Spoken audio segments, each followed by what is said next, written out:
This video is sponsored by Real Vision.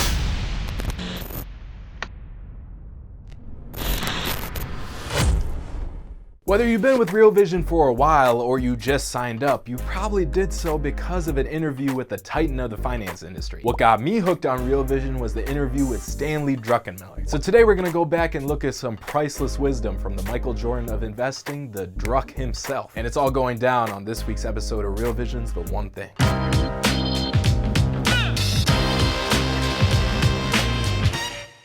What's going on, investors? AK here. The first thing that stood out to me about Druckenmiller is how he openly acknowledges his own biases. Most experts that come on TV are just one-dimensional. They're either perma-bulls or perma-bears with no self-awareness and no self-examination. In an exclusive Real Vision interview, Druckenmiller reflects openly on his career, noting how self-awareness allowed him to identify his biases, leading to a pivot in his strategy. Since free money was instituted, I have really struggled. I haven't had any down years since I started the family office, but thank you for quoting the 30-year record. I don't even know how I did that when I look back and I look at today, but I probably made about 70% of my money during that time in currencies and bonds, and that's been pretty much squished and become a very challenging area, both of them as a profit center.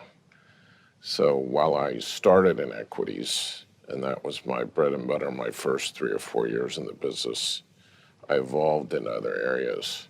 And it's a little bit of back to the future the last 8 or 9 years where I've had to refocus on the equity market. And I also have bearitis because I made my highest absolute returns were all in bear markets. I think my average return in bear markets was well over 50%.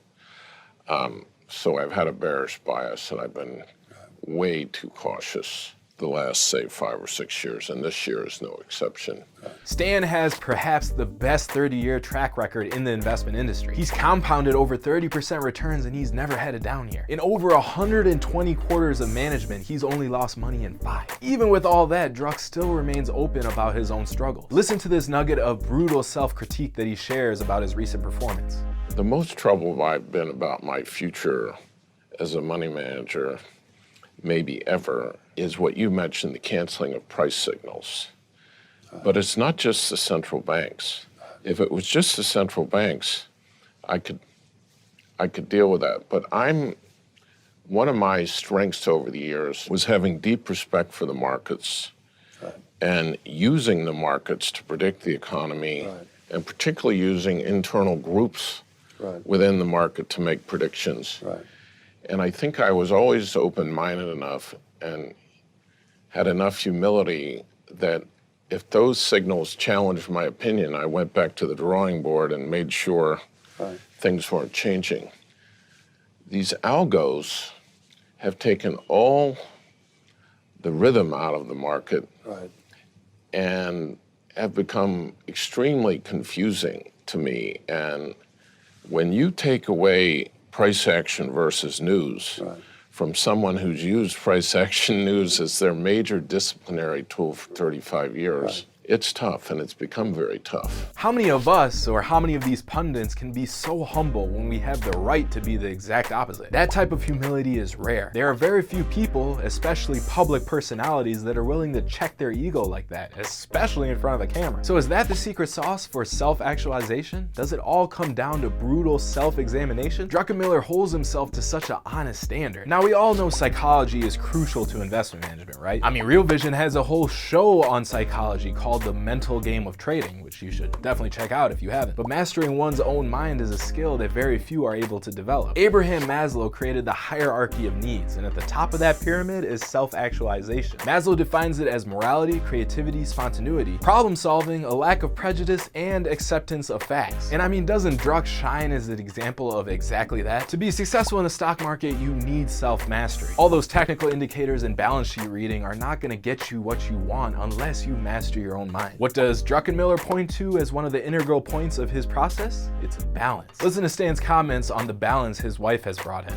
The balanced life is the key, and in my case, Fiona and I are both very private people, so we don't really go out on the social scene in New York at all. We might go to 3 events a year, whereas I think most of my peers might go to 3 a week, and that frees up a lot of time. I had the benefit of a very highly intelligent, creative wife who's now had 4 different careers. She repots herself about every 10 years, who, after my children were born, she gave up everything to raise those children.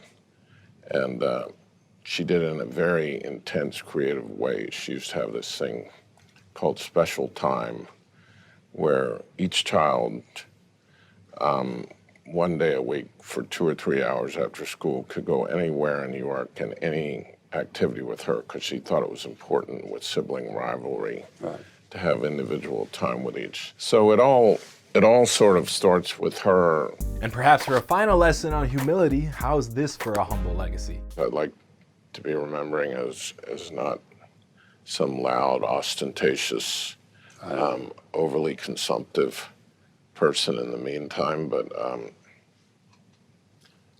I think, thank God I married Fiona, because she wasn't from a lot of money, but she had old money, and she taught me to behave in a way I probably wouldn't have from the get-go when I see some of my peers, and I'd like to avoid that stamp if possible. For sure. And now we have a president who seems to have exceeded that culture.